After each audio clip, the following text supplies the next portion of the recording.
We've looked at a lot of gaming monitors this year, and one of the big things they all have in common, aside from all being OLED, is that most of them are at least $1,000 or more. But that's not really helpful if you don't have that kind of budget, or you don't want to risk that kind of budget with all the concerns about burn-in. So I hit up Asus and asked them to send me their best monitors at $200, $300, $400, and $500 in a variety of formats that aren't OLED, including the seriously impressive dual-mode 4K 1080p 27-inch, and one of the more affordable ways to get into OLED if you've been feeling that FOMO lately. Along the way, especially in the first section, I'll be packing in some important knowledge that'll help make you a more informed buyer for just monitors in general without it feeling like a science lecture. Kind of like feeding your dog medicine wrapped in a cheese slice. Before we get rolling, I do have to say that Asus did pay for the production slot for this video today. Now, if you're new to my channel, here's how this works. They don't get to tell me what to say, they don't get to tell me what not to say, and they don't get to see any preview of this video or even hear any impressions about the product prior to you seeing this. Legally, because money changed hands, I have to say this video is sponsored, but they're paying me for my production time, not my opinion. Being able to negotiate stuff like this is one of the perks of being a bigger creator, but I'm always going to disclose stuff like this to you guys.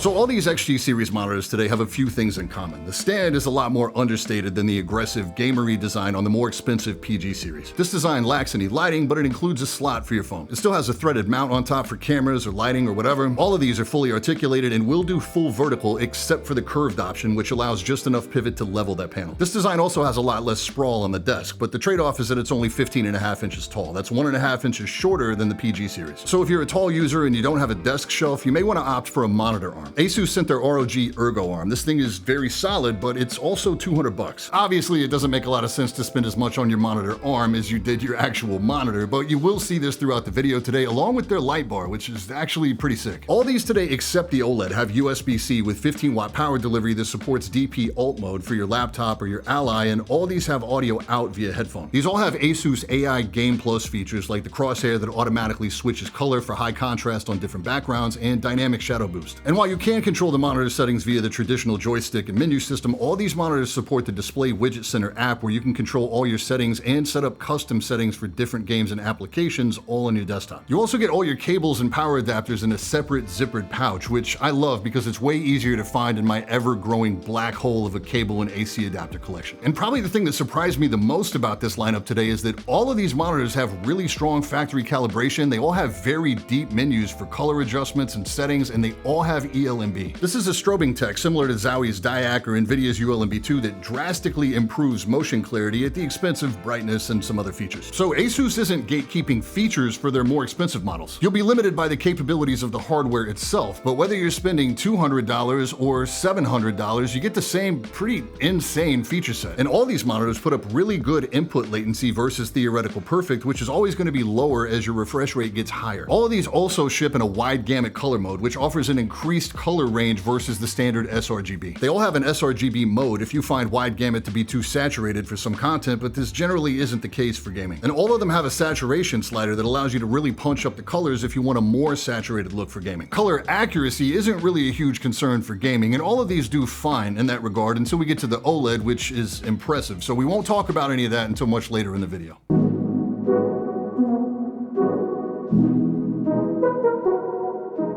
Starting things off is the XG27AQDMG at $200 and the XG27AQDMG at $300. It makes the most sense to tackle both these in the same section since outside of size and resolution, they're very similar. The XG27AQDMG is a 24.5-inch 1080p 180Hz fast IPS, and the XG27AQDMG is the same 180Hz IPS but in a 27-inch 1440p. In addition to USB-C and headphone out, these have one DisplayPort 1.4 and one HDMI 2.0, which is fine for 1080p and 1440p. On consoles, HDMI 2.0 still supports high refresh rate, variable refresh rate, and HDR simultaneously. These are good-looking panels thanks to IPS. The factory calibration is decent on the 24.5-inch, just a touch cool in color with a white point of nearly 6900 versus a target of 6500. Gamma is 2.16, where our target is 2.2. The 27-inch is positively nailed, really impressive. When it comes to motion blur and clarity, LED monitors, unlike OLED, rely on something called overdrive. The higher the setting, the faster the gray-to-gray transition times, but you push it too far and you run into overshoot, where the monitor quite literally overshoots, moving past the expected color value, then has to correct itself back down. You get too much overshoot and you get something called inverse ghosting, which is this trailing white outline behind the image. So it's always a balancing act between speed and clarity to get the right setting here, and I attack that in two different ways. The first is using a measurement tool and software to record the monitor moving from one shade of gray to another. I do this 4 times and average the results. Then using a slider setup and a camera that can take rapid fire photos, I paste these moving UFOs from Blur Busters across the monitor to simulate your eyes tracking a moving object on screen. Then I review all those pictures for a valid result where the speed is perfectly synced, and I usually keep like 1 out of 50 shots. After that, I compare the valid photos to the sweep data for every overdrive setting that makes sense, and I do that for every LED monitor I test. For these first 2 monitors, the default level of 10 is fine, but for the XG27ACS, 9 is going to slightly reduce overshoot. For the XG259CS, you can push this to 11 or 12, but any more than that, you're going to start to get obvious inverse ghosting. These are mainly tested at the maximum refresh rate, so if you're going to use variable refresh rate where that can go up and down, you're best to just stick with the default level of 10 anyway. I'll be using the same method to give you the sweet spot for all the monitors we look at today. So that leaves us with an average of 3 millisecond gray to gray with an overshoot of 6.5% on the XG259CS and 3 milliseconds with 6.3% overshoot on the XG27ACS. So when you see advertising claims like 1 millisecond gray to gray speed, they're maxing out that overdrive and then they're picking a minimum value, not an average. It's great for marketing points, it's not realistic for everyday use. That setting also leaves us with motion blur performance that looks like this at 180 Hz. Not too shabby, but these monitors use ELMB, and turning that on gives us an image that looks like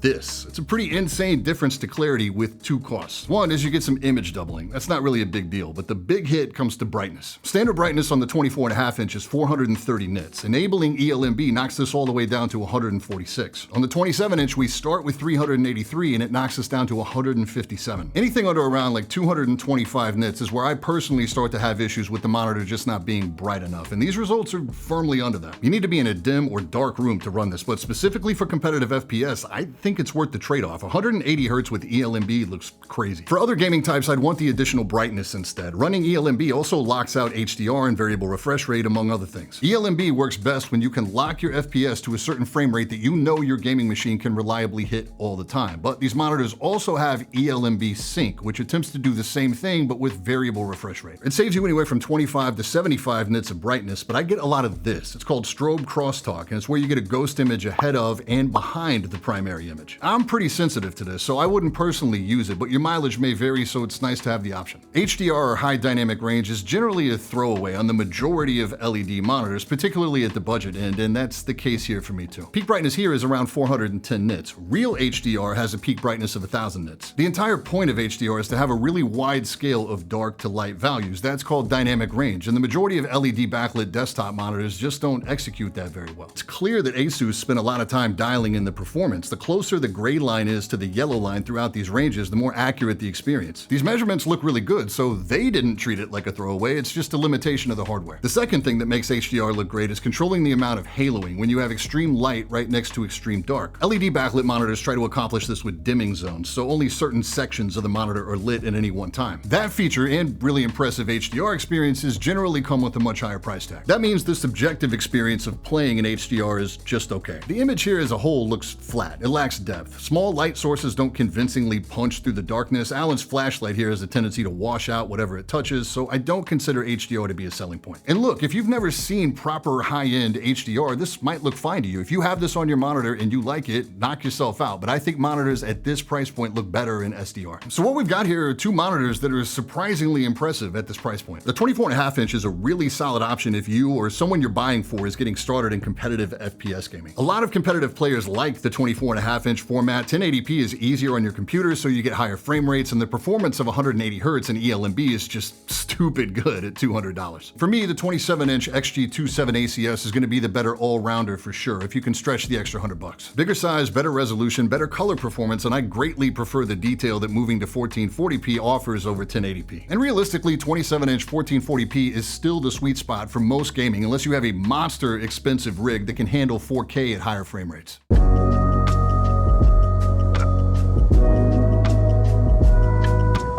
Moving Moving up to the $400 mark, we've got the XG27WCMS. This is a curved 27-inch 1440p with a max refresh rate of 280 Hz. The curve here is only 1500R, so it's not really extreme. This is less about immersion and more about assisting with viewing angles, as this is a VA panel instead of IPS like the last two. This results in deeper blacks and better contrast, where IPS blacks look like gray most of the time. But that does come with one pretty major trade-off that we'll talk about in just a sec. This operates at 240 Hz standard, and then you can overclock the panel to hit either 260 or 280. It warns that there may be some flashing at the higher rates, so you may have to back it off. So you're guaranteed 240, but you may be able to boost higher. My copy was able to do that with no issue. Calibration here is solid, and we've got a contrast ratio of 5500 to 1, so that's over 5 times better than the IPS options we just looked at. That's what gives us our really deep blacks and adds depth to the presentation. Image-wise, this is as close to an OLED as you can get in an LED monitor. But the big sacrifice you make going with VA is in motion blur, which you can immediately pick out here at 240 Hz by this trailing black smear behind the image. This is standard ghosting as opposed to inverse ghosting, which we don't really see a lot outside of VA, and raising the refresh rate to 280 Hz doesn't really help this at all. The overdrive sweet spot for this monitor at 280 Hz is 15, which offers a 2.1 millisecond gray to gray response time and minimal overshoot at 3.5%. Even ELMB on this monitor provides great clarity of the main image, but we still got crosstalk, doubling, and ghosting present. Honestly, I wouldn't even bother with it on this monitor. It affects brightness the same way as our first two examples, and it doesn't really offer any clear benefit. Pun absolutely intended. In actual gameplay, how good or bad this motion blur looks is very game dependent. Like in COD, I don't really notice it at all, with my machine getting me near the max frame rate all the time, and even going all the way to ultra settings to get some fluctuation in the FPS, I still don't notice it. But over in Far Cry 6, I notice it big time. This is also at ultra settings, with the rig pulling anywhere from 140 to 200 frames per second. And this is with motion blur turned off in the game settings. The darker and more complex the image, the worse it is. Like foliage, even with slow, subtle movements, it turns to mush and then snaps back into focus when you stop moving. It's really distracting. HDR, again, nothing really to write home about here. The tracking's not as tight as our previous 27-inch monitor, particularly in the lower or darker end of that spectrum. The actual experience is marginally better than the first two, with most of that because of the increased contrast to this monitor. But the HDR lighting effects in Alan Wake 2 don't really pop, and this is a great area in a great game to showcase HDR. I just don't know about this one. Like, for me, the more contrasty image looks great. Better than IPS in most cases, but depending on what you're playing, the motion blur could be a legitimate deal breaker. The other thing I noticed is the backlight bleed is insane on this copy. This is filmed as accurately as I could without trying to exaggerate this for effect at all. This is legit what it looks like at a brightness level of 85. I specifically requested a VA monitor today just to add some variety to the lineup, and obviously I can't make a call on all of VA technology based on one model and one copy, but the black smearing is a known issue with VA, and if it was my money, I'd probably look at the XG27AQDMG instead. It's a 27-inch 1440p flat IPS with an overclocked refresh rate of up to 270. If you don't need a refresh rate that high, the XG27ACS we just looked at is the better buy, in my opinion.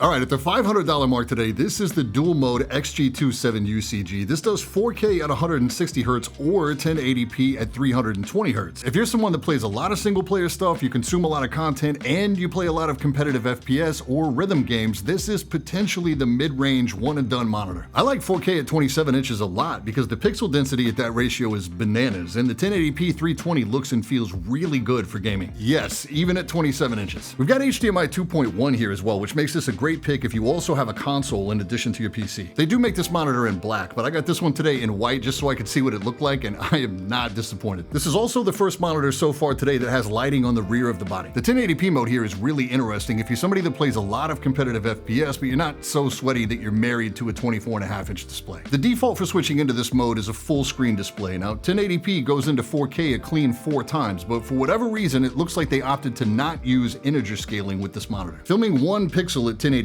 this is a macro photo of the actual pixels on this monitor, and correct me if I'm wrong, but it looks like it's activating 6 instead of 4, so there is some weird scaling going on. Nonetheless, and this is totally subjective, but I find using the 1080p mode at 27 inches to be totally acceptable, specifically for fast-paced FPS games or rhythm games. For literally anything else, just use the 4K mode. I like the 1080p 27-inch experience a lot more than I like 1080p at 32 like we saw in the LG dual mode, because when you stretch 1080p all the way to 32 inches, it looks pretty soft. soft, blurry. To overcome that screen size, we were forced to use some of the aspect modes that display a smaller simulated 27-inch or 24.5-inch screen size, and the pixel scaling looked terrible. Here at 27 inches, I don't feel the need to do that. We do have the option of running 24.5-inch aspect, but for whatever reason it limits the refresh to 160 instead of 320, so I would just skip this feature for sure. The other thing that's a little weird about this monitor is the way they did the firmware. Essentially, we've got two completely different monitor experiences here for two completely different use cases, but they all share the same settings. That means if you have your favorite picture mode, color, contrast, HDR, whatever, dialed in for your detailed, slower 4K single player mode, you need to go down to favorites and save this as the first settings profile. Then you do the same thing with your lower detail, fast FPS setup and save that to the second slot. Now when you load these profiles back and forth, it'll put you in the correct mode with all your saved settings for that mode ready to go. It's really easy to overlook this in the My Favorite setting, and as of right now, I don't see any way to change modes or set up profiles like this in Display Widget Center. If you skip this and you just use the button on the monitor to switch back and forth from 4K to 1080p, you're gonna have to redo all your settings every time you switch. I understand there's a new firmware on the way that should make this a lot easier. This is pretty important because bare minimum, you're gonna want different overdrive settings for each mode to make this monitor perform its best. At 4K 160 FPS, the default setting of 10 is fine, but at 1080p 320 FPS, you really want this overdrive set higher at like 15. Anything lower than that and the refresh isn't fast enough to serve the speed of 320 Hz. I should mention too that it doesn't add any input latency to go into the 1080p mode. Because of the higher refresh rate, it actually lowers the input latency. HDR is better here, meaning I think in the right circumstances you'd actually want to use it, and that mainly comes down to the increased brightness of this panel. Everything else we've talked about stays the same. The added detail of 4K, even though it doesn't do anything for HDR specifically, is certainly helping the overall experience. I really like this monitor. Both modes are very good for their intended purpose. If you're a versatile player, this is my top pick right now for a gaming monitor if you don't want to or you don't have the budget to go to OLED, and even then I haven't really been impressed with the 32-inch OLED dual mode models. And I did hear the other day that Asus has now announced this monitor but in a 32-inch format. I've not had the opportunity to test it yet, and I'm pretty partial to the 27-inch.